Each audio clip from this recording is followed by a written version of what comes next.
इहलोकीचा हा देह देव इच्छिता ती पाहे धन्य मी जन्म आलो दास विठोबाचे झालो आयुष्याच्या या साधने सच्चिदानंद पदवी घेणे धन्य मी जन्म आलो दास विठोबाचे झालो तुका म्हणे पावटणी करू स्वर्गाची निशाणी धन्य मी जन्म आलो दास विठोबाचे झालो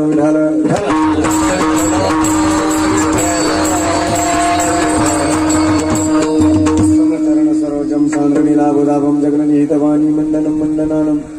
तरुण तुलसीमाला कंदनम कंजनेत्रम सदैव जबलहास्य विठ्ठलं चिन्तयामि प्रथम नमः